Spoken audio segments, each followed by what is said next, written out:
ସ୍ତ୍ରୀ ଏକ ପଚାରୁଛି। କହିବା ପାଇଁ ଚାହେଁ ବଳ ସବୁବେଳେ ରହିବ ନାହିଁ, ଏ ଧନ ମଧ୍ୟ ରହିବ ନାହିଁ। ଆପଣ ଯଦି ଗର୍ବ କରିବା ପାଇଁ ଚାହାନ୍ତି, ପ୍ରଭୁଙ୍କୁ ଜାଣିଛନ୍ତି, ପ୍ରଭୁଙ୍କୁ ଚିହ୍ନିଛନ୍ତି, ପ୍ରଭୁଙ୍କୁ ପାଇଛନ୍ତି, ଏଇଟା ଆପଣଙ୍କର ଗର୍ବର କାରଣ ହଉ। ଅଦରକାରୀ ବିଷୟକୁ ଗର୍ବ କରନ୍ତୁ ନାହିଁ। କାରଣ ପ୍ରଭୁ କଣ କରନ୍ତି? ସେ ସ୍ନେହପୂର୍ଣ୍ଣ କରୁଣା, ବିଚାର, ଧର୍ମ ସାଧନ କରନ୍ତି। ତେଣୁ ସେ ଆପଣଙ୍କର ପରାମର୍ଶ ଦିଅନ୍ତି ଯେ ବୃଥା ଗର୍ବ କରନ୍ତୁ ନାହିଁ।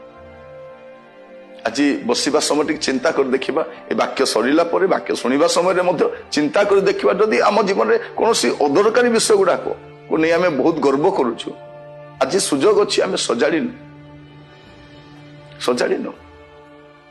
ଆଜି ଭଲ ଖାଉଛୁ ବୋଲି ଗର୍ବ, ଆଜି ଭଲ ପିନ୍ଧୁଛୁ ବୋଲି ଗର୍ବ, ଆଜି ଭଲ ଘର ଅଛି ବୋଲି ଗର୍ବ। କଣ ଗର୍ବ? ସମୟ ଆସିବ, ଆପଣ ଅପେକ୍ଷା କରନ୍ତୁ। ବୃଥା ଗର୍ବ ଭଲ ନୁହେଁ।